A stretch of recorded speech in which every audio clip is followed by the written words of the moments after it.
사도행전 45번째 묵상입니다. 신약성경 사도행전 5장 17절부터 26절 말씀까지 봉독합니다.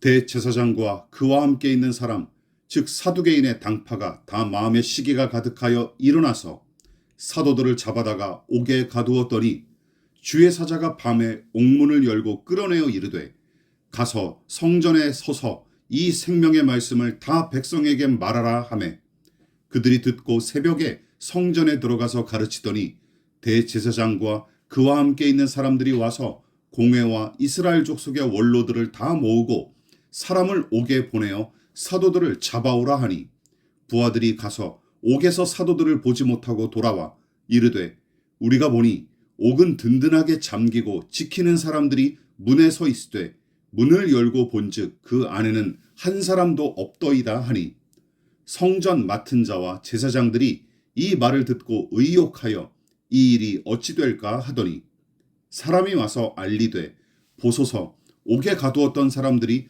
성전에 서서 백성을 가르치더이다 하니 성전 맡은 자가 부하들과 같이 가서 그들을 잡아왔으나 강제로 못함은 백성들이 돌로 칠까 두려워함이더라.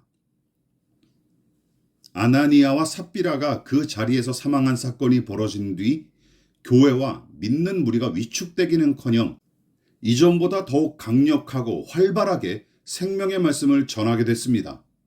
교회 내에서 벌어진 불미스러운 사건으로 발목 잡힐 줄 알았는데 도리어 그 일을 통해 복음 전파가 더욱 활발하게 생동감 있게 이루어지고 성령의 능력과 기적도 일상처럼 일어나는 일이 벌어지게 된 것이죠. 한마디로 하나님 나라가 거침없이 밀어닥치는 거센 파도처럼 예루살렘 전역을 휩쓰는 모양새입니다.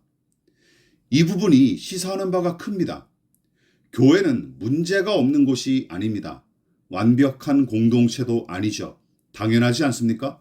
거기 모인 사람들이 아무리 믿음으로 거듭났을지라도 교회는 여전히 불완전하고 결함이 많은 인간의 모임이기 때문이죠. 이 사실을 간과한 채 여기서 일어나는 일들과 여기에서 신앙하는 사람들에 대해 완벽을 요구하는 것 자체가 어불성설입니다. 또한 문제가 발생했을 때 맹목적으로 하나님의 뜻을 갖다 붙이는 습관 역시 미련하고 잘못된 짓이죠. 그것은 책임 회피의 비겁한 변명에 불과합니다. 본문을 보십시오. 초대교회 역시 외부의 핍박과 내부의 문제로 골머리를 앓았습니다. 즉 완벽한 교회가 아니라는 뜻입니다. 완벽한 교회를 찾아다니는 사람들은 무지개를 쫓는 사람처럼 허황된 환상에 사로잡혀 있을 뿐이에요.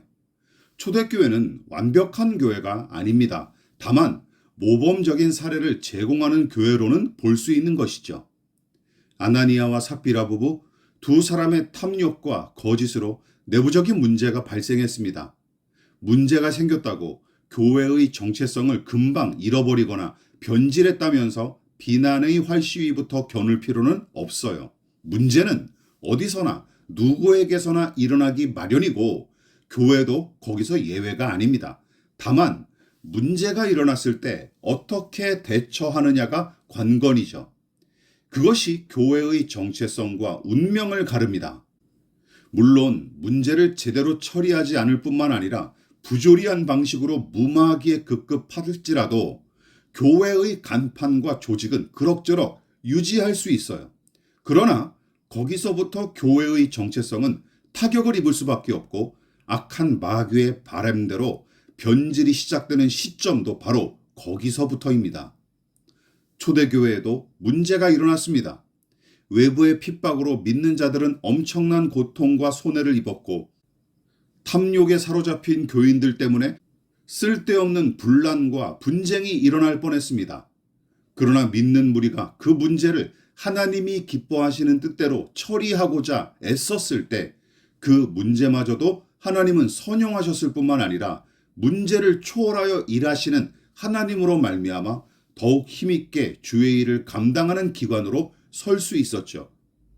본문의 이야기를 읽다 보면 가슴이 부풀어 오른 것을 느낄 수 있습니다. 대제사장들을 비롯한 종교인들의 핍박이 거세지고 심지어 사도들을 또다시 옥에 가두는 일이 벌어졌어요. 그런데 저절로 옥문이 열리는 기적이 일어나죠. 게다가 사도들은 도망하지도 않고 온 백성이 보는 곳에서 다시 복음을 전합니다. 위축되기는커녕 복음 전파와 치유, 구제와 나눔을 비롯한 선한 일에 더더욱 박차를 가합니다. 아무도 못 말리는 사람들, 아무도 막을 수 없는 사람들이 된 셈이죠.